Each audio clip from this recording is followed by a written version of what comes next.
Hey y'all, thanks for stopping by. So, I'm sure you've heard the song Richmond North of Richmond by now. It's this Oliver Anthony's, it's not his debut song. He's released other music, but this one has just gone nuts. Hundreds of millions of views across various platforms, seemingly no sign of slowing down. And it's led to some conversations about whether he's an industry plant or not. If you don't know what that means, it's just a musician who's being heavily favored by, well, the industry. Their content's being promoted sort of at an unfair level to other musicians. This has been said about people like Olivia Rodrigo, 50 Cent when he started, Lil Wayne when he started. Some people will say that this is a jealousy thing.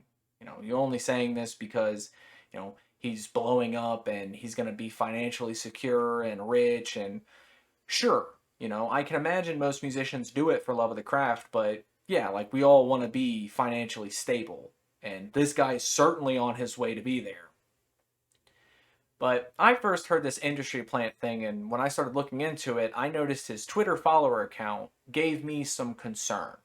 As of this morning, he has over 300,000 followers on there, which wouldn't be weird if his account wasn't made this month. That was my honestly what made me start looking into this more.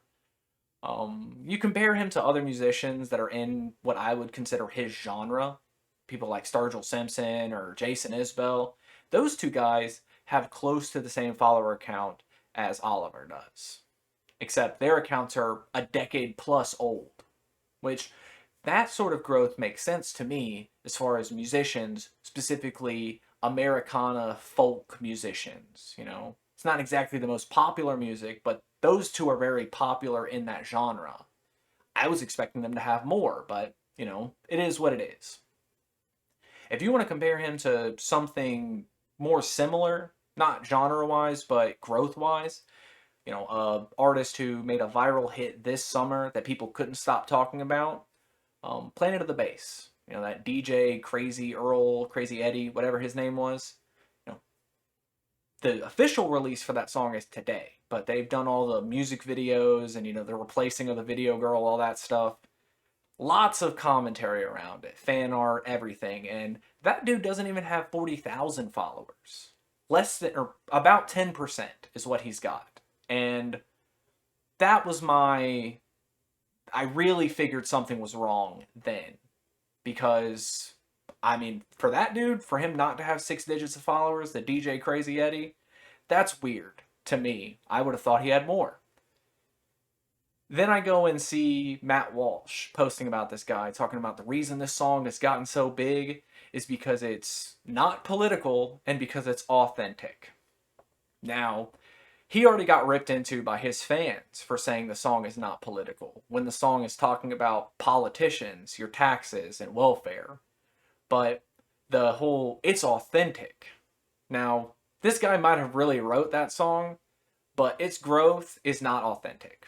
And this is documented because there's a guy named Jason Howerton who runs a company called Reach Digital. And it does exactly what it sounds like. It does outreach for your digital brand. And if you go to that guy's LinkedIn page right now, you can see a promo for Oliver Anthony. That he is the one who started this promotion of this song. And I don't have really an issue with that. I mean, I do find it a little bit unfair for musicians who don't have that kind of financial backing. But, I mean, if you believe in your product and you think people are going to enjoy it, you want to get it out there as much as you can. So, I mean, sure.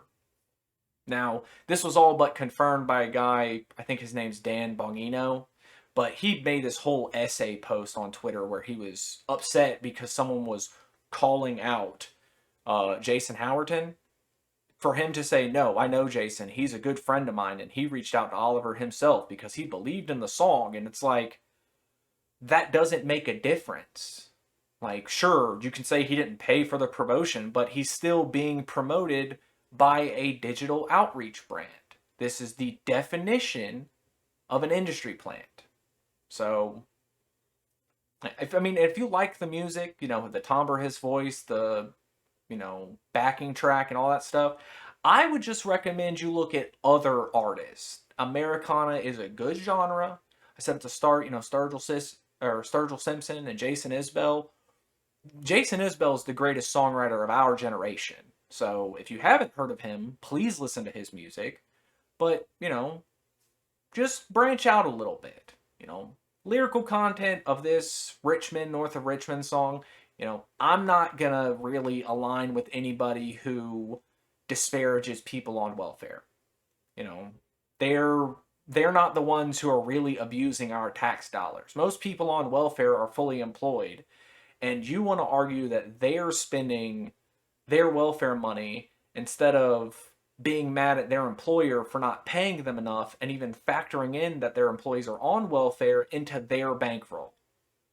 If you don't believe me on that, please just look up Walmart, Kroger, all these big brand names. Yeah, they pay their people to the point where they know they're going to be on welfare. So let's not blame the worker. Let's blame the employer.